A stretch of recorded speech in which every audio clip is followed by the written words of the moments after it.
ছাত্রভোট ঘিরে সংঘর্ষ, বোমাগুলি। সোমবার দিনভর মালদার কালিয়াচকের সুলতানগঞ্জ কলেজের ছবিটা ছিল এরকমই। পরিস্থিতি সামাল দিতে হিমশিম খায় পুলিশ। এইসবের মাঝেই সোমবার সন্ধ্যায় ভোটের ফল প্রকাশ করে দেয় কলেজ কর্তৃপক্ষ। দেখা যায় 18টির মধ্যে 12টি আসনই দখল করেছে টিএমসিপি, বাকি 6টি আসনে জয়ী হয়েছে ছাত্র পরিষদ। প্রশ্ন উঠেছে, সারাদিনের চরম অশান্তি ও হিংসার আবহে ভোট গ্রহণের পরও কেন ফল প্রকাশ করল কলেজ কর্তৃপক্ষ?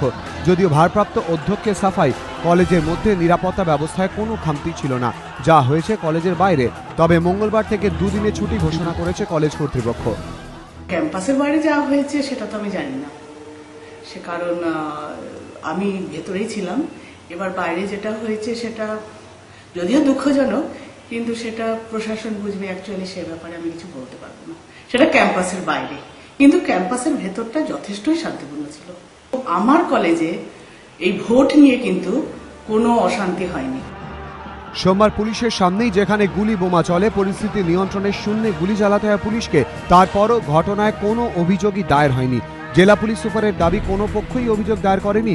কিন্তু সংশ্লিষ্ট মহলের মতে এই ধরনের পরিস্থিতিতে স্বতঃপ্রণোদিত হয়ে মামলা করা উচিত ছিল পুলিশেরই। অন্যদিকে বিরোধী ছাত্র সংগঠনগুলির দাবি, ভোটের নামে প্রহসন হয়েছে, সন্ত্রাস করে সংসদ দখল করেছে টিএমসিপি।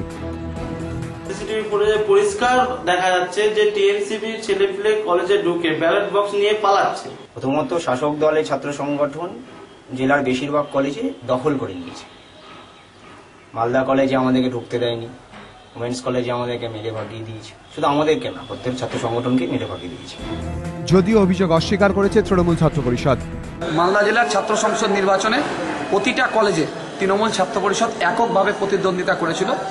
এবং আমি দায়িত্ব নিয়ে বলছি, মালদায় যে সমস্ত ঘটনার ছবি দেখানো হচ্ছে, যারা অভিযোগ করছে, তৃণমূল ছাত্র পরিষদের কেউ কোনোভাবে জড়িত নেই। তৃণমূল ছাত্র পরিষদকে বদনাম করার চেষ্টা করা হচ্ছে। অন্যদিকে চাঁচল কলেজে ব্যালট বাক্স ছিনতাই ও ভাঙচুরের অভিযোগে প্রথম বর্ষের এক ছাত্রকে গ্রেফতার করেছে পুলিশ। ধৃতের নাম গুলাম মুস্তাফা।